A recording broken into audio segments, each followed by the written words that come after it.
Hello दोस्तों, नमस्कार। मैं डॉक्टर मनीष सर अपने चैनल में आपका स्वागत करता हूं। आइए दोस्तों, हम लोग पढ़ा जाए फैराडे के विद्युत चुम्बकीय प्रेरण के नियम। फैराडे के विद्युत चुम्बकीय प्रेरण के नियम। फैराडे ने दो नियम दिया था, प्रथम नियम और द्वितीय नियम। प्रथम नियम को न्यूमैन का नियम भी कहते हैं। फैराडे के प्रथम नियम को न्यूमैन का नियम भी कहा जाता है। फैराडे ने अपने प्रथम नियम में क्या कहा था, ध्यान समझिएगा। उन्होंने कहा कि जब किसी परिपथ से बद्ध, ठीक है, जब किसी परिपथ से बद्ध चुंबकीय फ्लक्स में परिवर्तन हो रहा होता है तो जब किसी परिपथ से बद्ध चुंबकीय फ्लक्स में परिवर्तन हो रहा होता है तो परिपथ में एक प्रेरित विद्युत वाहक बल उत्पन्न हो जाता है। जब किसी परिपथ से बद्ध चुंबकीय फ्लक्स में परिवर्तन हो रहा होता है तो परिपथ में एक प्रेरित विद्युत वाहक बल उत्पन्न हो जाता है, ठीक है। और यह जो परिपथ में प्रेरित विद्युत वाहक बल उत्पन्न हो रहा है, इसका परिमाण चुंबकीय फ्लक्स के परिवर्तन के ऋणात्मक दर के बराबर होता है। जो विद्युत वाहक बल उत्पन्न होगा उसका परिमाण जो है वह चुंबकीय फ्लक्स के परिवर्तन के ऋणात्मक दर के बराबर होता है, ठीक है।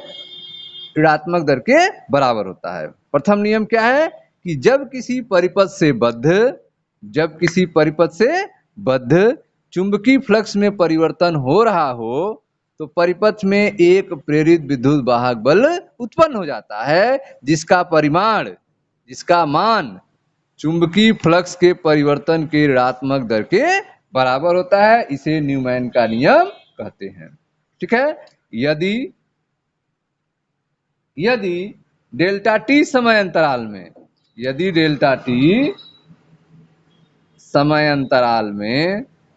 ठीक है, यदि डेल्टा टी समय अंतराल में चुंबकीय फ्लक्स में परिवर्तन, यदि डेल्टा टी समय अंतराल में चुंबकीय फ्लक्स, ठीक है, चुंबकीय फ्लक्स में परिवर्तन डेल्टा,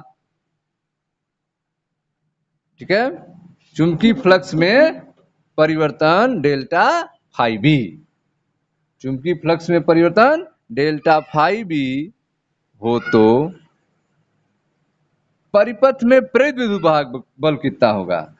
हो तो परिपथ में प्रेरित विद्युत वाहक बल, परिपथ में प्रेरित विद्युत वाहक बल E बराबर, प्रेरित विद्युत वाहक बल E बराबर माइनस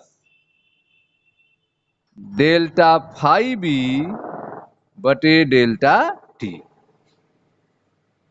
ठीक है। जब किसी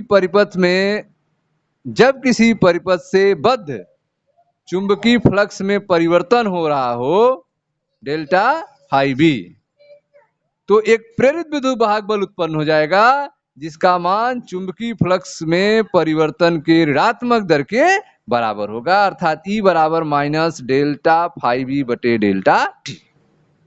यदि डेल्टा टी समय अंतराल में चुंबकीय फ्लक्स में परिवर्तन डेल्टा फाई बी हो तो परिपथ में प्रेरित विद्युत वाहक बल E बराबर माइनस डेल्टा फाई बी बटे डेल्टा टी होगा, ठीक है। अगर हम एक सीमा में देखें, लिमिट लगाएं, सीमा में delta T tends to zero, समय में जो परिवर्तन हो रहा है डेल्टा टी वह जीरो के नजदीक हो, बहुत कम हो, तो E बराबर minus limit delta T tends to zero, तो उस कंडीशन में डेल्टा फाई बी बटे डेल्टा टी को हम लिख सकते हैं माइनस डी फाई बी बटे D T, D phi B बटे डी टी। तो यदि limit delta T tends to zero हो तो E बराबर हो जाएगा माइनस डी फाई बी बटे डी टी, E बराबर माइनस डी फाई बी बटे डी टी, ठीक है। यह हो गया। ऋणात्मक चिन्ह यहां पर जो आया है ऋणात्मक चिन्ह यह बता रहा है कि प्रेरित विद्युत वाहक बल सदैव फ्लक्स परिवर्तन का विरोध करती है। प्रेरित विद्युत वाहक बल जो उत्पन्न हो रही है वह सदैव फ्लक्स परिवर्तन का विरोध करती है। ठीक है, तो इस तरह से आपने फैराडे के विद्युत चुंबकीय प्रेरण का प्रथम नियम देखा कि जब किसी परिपथ से बद्ध चुंबकीय फ्लक्स में परिवर्तन हो रहा होता है तो परिपथ में एक प्रेरित विद्युत वाहक बल उत्पन्न हो जाता है और जिसका परिमाण चुंबकीय फ्लक्स के परिवर्तन के ऋणात्मक दर के बराबर होता है, अर्थात E बराबर माइनस डेल्टा फाई बी बटे डेल्टा टी। यदि समय परिवर्तन बहुत कम हो, टेंस टू 0 हो, तो E बराबर माइनस डी फाई बी, ठीक है, E बराबर माइनस डी फाई बी बटे डी टी हो जाएगा। ठीक है, ऋणात्मक चिन्ह हमें यह बता रहा है कि प्रेरित विद्युत वाहक बल सदैव फ्लक्स परिवर्तन का विरोध करता है। ठीक है, अब यदि डी फाई बी वेबर में हो, डी फाई बी किस में लिया गया हो, वेबर में, डी फाई बी वेबर में हो और समय डी टी जो है वह सेकेंड में हो, तो प्रेरित विद्युत वाहक बल जो ई होगा वह वोल्ट में आ जाएगा। ठीक है, तो यदि डी फाई बी वेबर में हो, dt सेकेंड में हो, तो प्रेरित विद्युत वाहक बल E वोल्ट में होगा। ठीक है, यह जो समीकरण आप देख रहे हैं E बराबर माइनस डी फाई बी बटे डी टी, ठीक है, यह स्वतंत्र प्रायोगिक नियम को व्यक्त करता है। यह समीकरण जो है स्वतंत्र प्रायोगिक नियम को व्यक्त करता है जो अन्य प्रायोगिक नियम से व्युत्पन्न नहीं किया जा सकता है। ठीक है, यह एक स्वतंत्र प्रायोगिक नियम को यह व्यक्त कर रहा है जिसको किसी अन्य प्रायोगिक नियम से उत्पन्न नहीं कर सकते हैं, डिराइव्ड नहीं कर सकते हैं। यह स्वतंत्र प्रायोगिक नियम को व्यक्त कर रहा है, E बराबर माइनस डी फाई बी बटे डी टी। ठीक है, अब जो है यदि परिपथ में कोई कुंडली है जिसमें तार के n फेरे हों तब क्या होगा।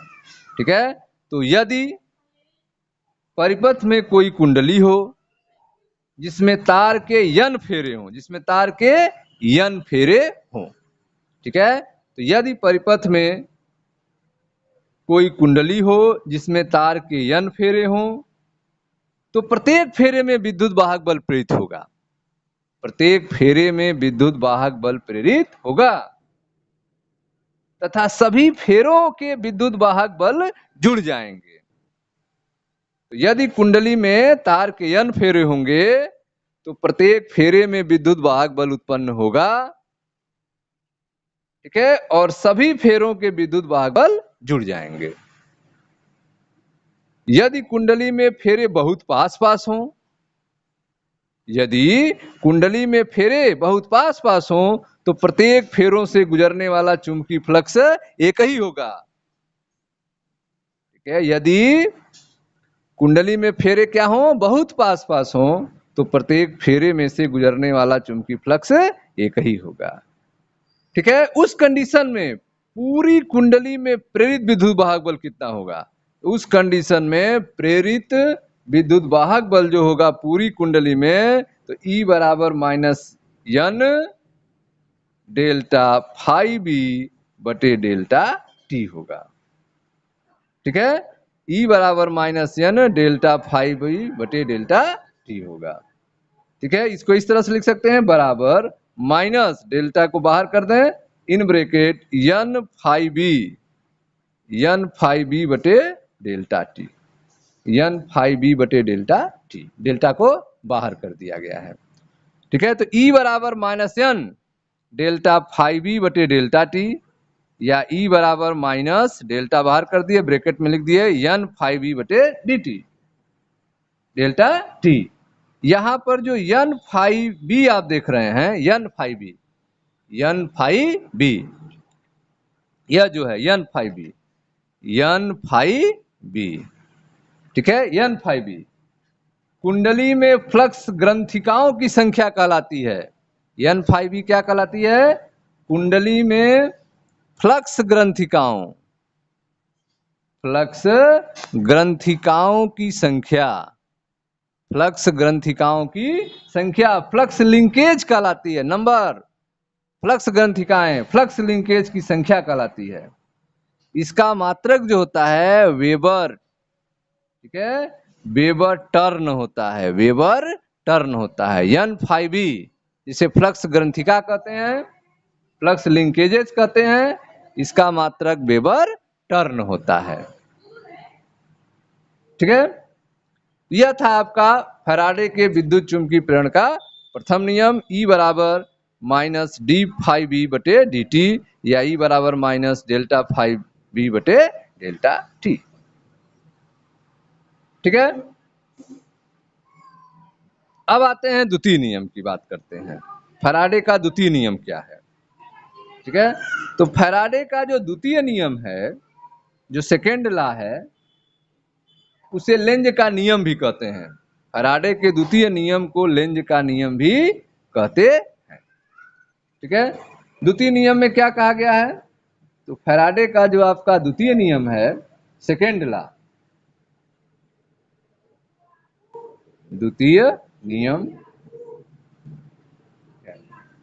किसी परिपथ में, ठीक है, किसी परिपथ में प्रेरित विद्युत वाहक बल, विद्युत वाहक बल, ठीक है, किसी परिपथ में प्रेरित विद्युत वाहक बल अथवा प्रेरित धारा, प्रेरित धारा की दिशा, प्रेरित धारा की दिशा सदैव, हमेशा, सदैव ऐसी होती है, सदैव ऐसी होती है कि यह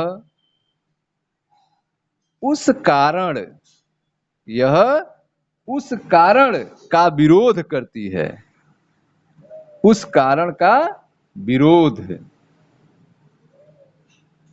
उस कारण का विरोध करती है जिससे, जिससे कि स्वयं, जिससे कि स्वयं उत्पन्न होती है।